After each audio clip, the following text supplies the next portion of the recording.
The handcuffs closed around his wrists in the pale gray light of dawn, cold metal against skin still damp with sweat from his morning run. Director Marcus Kingsley stood on his own driveway, still in workout clothes, as neighbors emerged onto their porches in stunned silence, watching a man they'd waved to 100 times being forced to his knees on the concrete he paid the mortgage for. Officer Brannigan thought he'd caught a suspicious man casing homes in an upscale neighborhood where he clearly didn't belong. He had no idea that the composed, silent man kneeling before him was Marcus Kingsley, sitting director of the Central Intelligence Agency, a man whose absence from a single morning briefing was, at that very moment, already triggering alarm bells within one of the most powerful intelligence agencies on Earth. Within the hour, this quiet cul-de-sac would be surrounded by more federal agents than the town had seen in its entire history. This is a story of one morning run, one baseless assumption, and the reckoning that followed. Before we continue, drop a comment below and tell me which city you're watching from right now. And have you subscribed yet? If not, hit that button now, because this channel brings you real stories of justice every single week, and you don't want to miss what happens next. Let's get into it. Marcus Kingsley had spent nearly 30 years learning how to disappear in plain sight. It was in many ways the defining skill of his entire career. First as a young field intelligence officer working classified operations across 3 continents, later as a station chief overseeing some of the agency's most sensitive assignments, and finally at 52, as the sitting director of the Central Intelligence Agency, a position he approached with the same quiet, disciplined humility that had carried him through every step of his career. Unlike many in Washington's upper echelons, Kingsley had never courted public attention. He gave no interviews, avoided galas and receptions whenever possible, and maintained a personal life so carefully insulated from his professional identity that most of his neighbors in Somerset Hills, an affluent suburb just outside the capital, knew him only as a quiet, reserved man who kept mostly to himself and ran every morning before sunrise, rain or shine.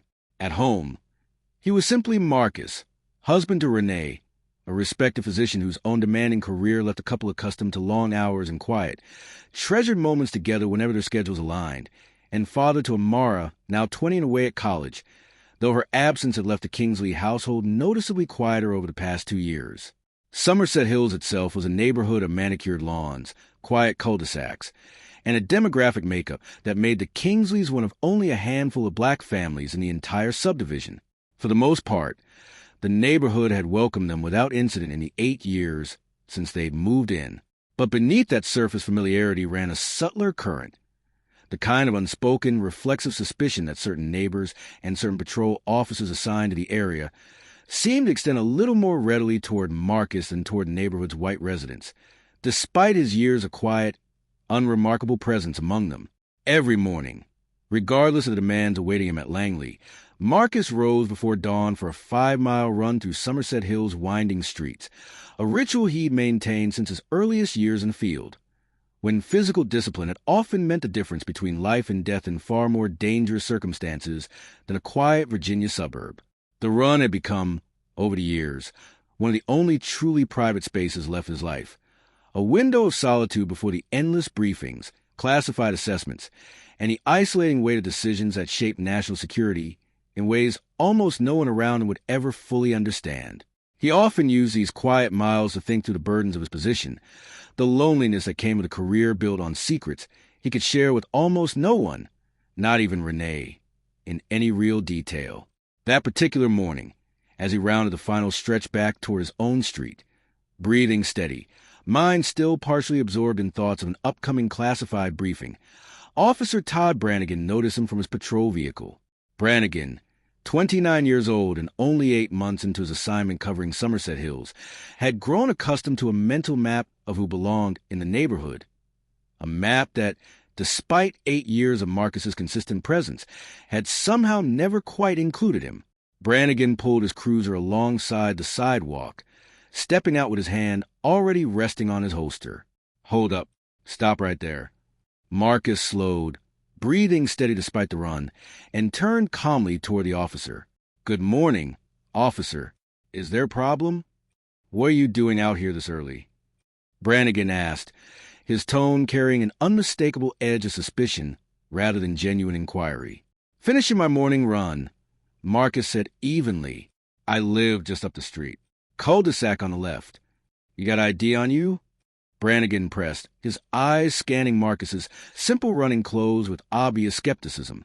I don't carry identification when I run, Marcus said, his voice remaining calm and measured, decades of training in far higher stakes environments allowing him to maintain composure even as he recognized, with familiar internal weariness, exactly where this encounter was likely heading. But I'm happy to walk with you to my home, just up the street, where I can show you whatever you need.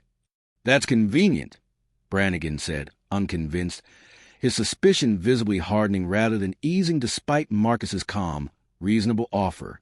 Sergeant Dale Meeks arrived moments later, summoned by Brannigan's radio call, and rather than approaching the situation with any fresh scrutiny, immediately reinforced his junior officer's baseless suspicion.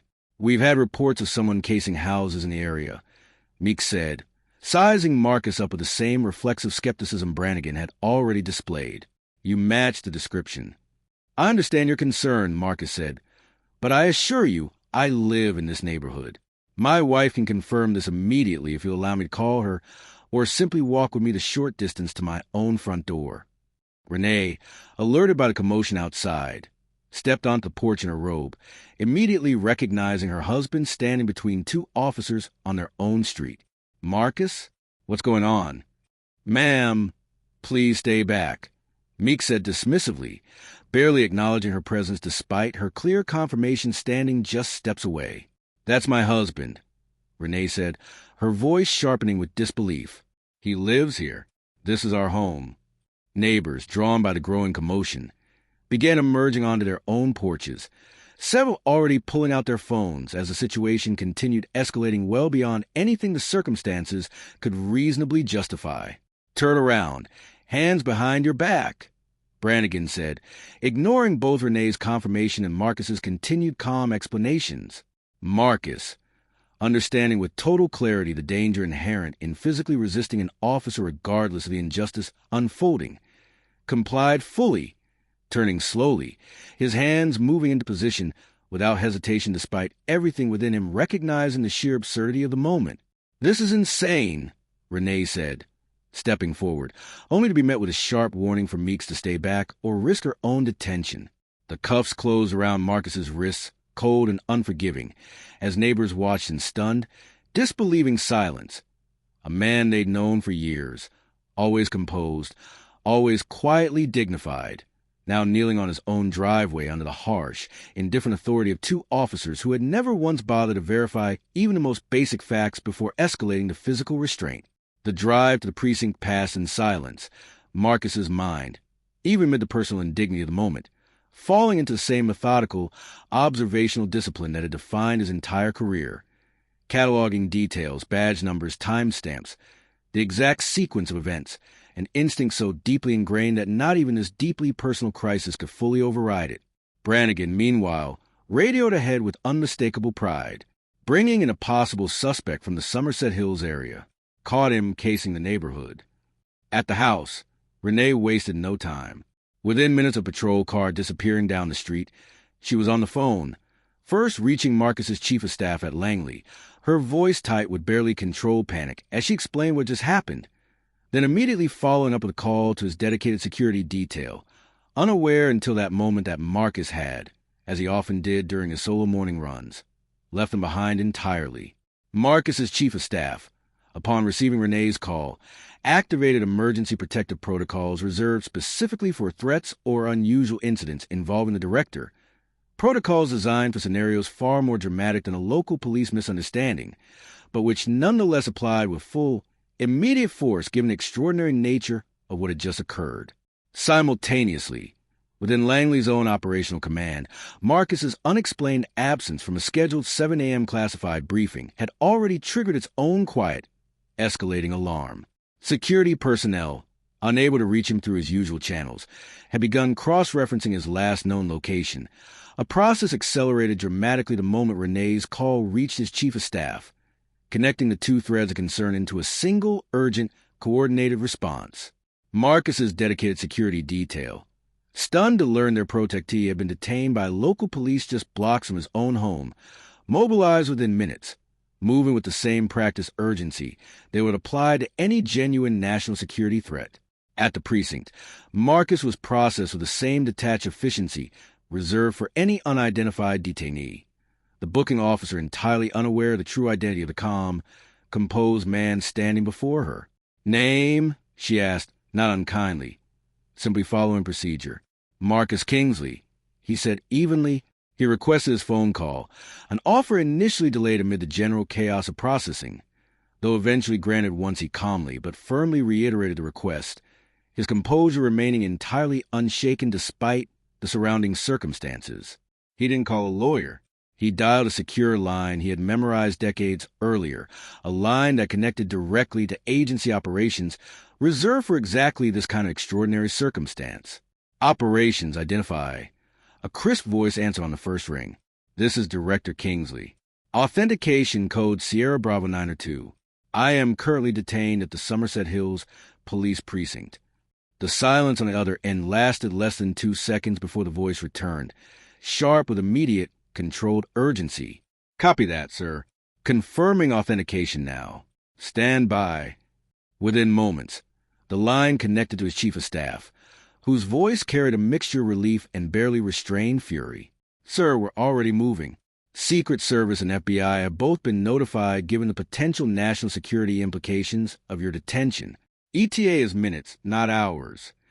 Nearby officers, overhearing fragment of the call, exchanged uneasy glances, an unmistakable sense settling over the booking area that whatever the situation actually was, it had already spiraled far beyond anything routine.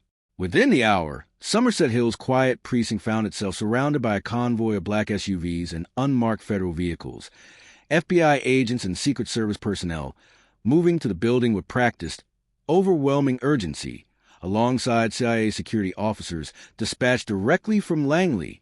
The local police captain, blindsided entirely by the scale of the response, rushed to the scene attempting to understand exactly what his officers had done to trigger what appeared to be a full-scale federal mobilization. Brannigan and Meeks, watching agents flood the building with unmistakable authority, felt the full, catastrophic weight of their error beginning to settle in real time, the earlier confidence of their baseless suspicion replaced entirely by dawning, horrified realization. "Where is he?" a Secret Service agent demanded, badge raised, voice carrying authority that immediately silenced the surrounding chaos. Marcus was released within minutes, treated with immediate, visible deference by the arriving federal personnel, several of whom he recognized personally from his years overseeing the agency's most sensitive operations. Renee arrived shortly after, rushing to the precinct doors, the emotional weight of the morning finally breaking through her own composed exterior as she embraced her husband, relief and lingering fury mixing in equal measure. "I'm all right," Marcus said quietly, his characteristic calm still largely intact despite everything. Turning to the arriving officials, he added, "I want this handled properly, not with outrage, but with full accountability and a formal review of exactly how this was allowed to happen." Brannigan and Meeks were placed on immediate administrative leave pending investigation, the full scale of the morning's events already beginning to ripple outward into something far larger than either officer could have anticipated when they first approached a quiet man finishing his morning run. Neighbor footage of the arrest, combined with additional recordings capturing the extraordinary federal response that followed, spread rapidly across social media within hours. Once media outlets confirmed Marcus's identity as the sitting CIA director, the story exploded into national coverage, drawing intense scrutiny from political commentators, national security analysts, and civil rights organizations alike. Public reaction spanned a complex range of outrage, fury at the baseless racial profiling that led to the arrest in the first place, alongside genuine shock at the sheer scale of institutional response once Marcus's true identity became known, a contrast that many commentators noted illustrated precisely the kind of disparity in treatment the incident itself had originally exposed. A formal federal civil rights investigation opened swiftly into the Somerset Hills Police Department. Brannigan's personnel file, once reviewed, revealed a pattern of similar profiling complaints stretching back over his brief tenure, none of which had previously resulted in meaningful consequence. Sergeant Meeks's own supervisory record came under equally intense scrutiny, investigators uncovering a broader pattern of inadequate verification protocols and department culture that had, for years, allowed officers considerable latitude to act on unfounded suspicion within the neighborhood's affluent, predominantly white streets. The investigation expanded to examine broader patrol practices throughout Somerset Hills, uncovering troubling patterns of disproportionate scrutiny directed at the small number of black residents living within the otherwise homogeneous community. Officer Brannigan's trial, held months later, centered heavily on both his own body camera footage and the extensive collection of neighbor recordings capturing the entire encounter in unflinching detail. Prosecutors methodically demonstrated a complete absence of any legitimate basis for the initial stop, contrasted directly against Marcus's calm, repeated, entirely reasonable explanations throughout the encounter. The defense's attempt to argue reasonable suspicion collapsed swiftly under the weight of the evidence, particularly once prosecutors highlighted Renee's immediate, direct confirmation of her husband's identity and residence, an explanation both officers had chosen to dismiss without any meaningful verification. Sergeant Meeks faced separate charges for his role in escalating rather than de-escalating the encounter, as well as for broader supervisory failures that investigators determined had enabled a pattern of similar misconduct throughout his tenure. Brannigan was convicted on federal civil rights violation charges, sentenced to 7 years in federal prison. Meeks received a 5-year sentence for his role in enabling and escalating an unlawful arrest, a conviction that effectively ended his own lengthy career in law enforcement. The Somerset Hills Police Department was placed under mandatory federal review, required to implement comprehensive verification protocols and de-escalation training, alongside broader oversight measures specifically addressing patterns of racial profiling within affluent residential communities. The incident sparked a broader national conversation about the particular, often overlooked dynamics of racial profiling within predominantly white, upper-income neighborhoods, where assumptions about who belongs often operated with little scrutiny until an incident of this magnitude forced a wider reckoning. Weeks later, on a quiet evening at home, Marcus sat with Renee and Amara, home for a brief visit, the three of them processing together everything that had unfolded since that early morning on their own driveway. 30 years, Marcus said quietly, moored himself into either of them. 30 years of service to this country. And in one morning, none of that mattered before two men decided, based on nothing at all, that I didn't belong on my own street. Amara reached for her father's hand. But it didn't matter, Dad. It mattered enough that the entire system moved the second they realized who you actually were. Maybe that's not enough on its own, but it's something. Marcus considered his daughter's words carefully, a small, weary smile finally breaking through his characteristic composure. Then let's make sure it becomes enough for everyone. Not just those of us who happen to have an entire agency behind us. Days later, Marcus resumed his familiar morning run through Somerset Hills, the same quiet streets, the same disciplined rhythm, reclaiming in his own steady, unshaken way both his neighborhood and his peace of mind. True justice was never about the title someone holds, but about whether basic human dignity is recognized before anything else. If this story moved you, hit that like button. It helps this channel grow. Share it with someone who needs to see justice finally win. And subscribe, because next week, another powerful story of accountability and consequence is coming your way. See you in the next one.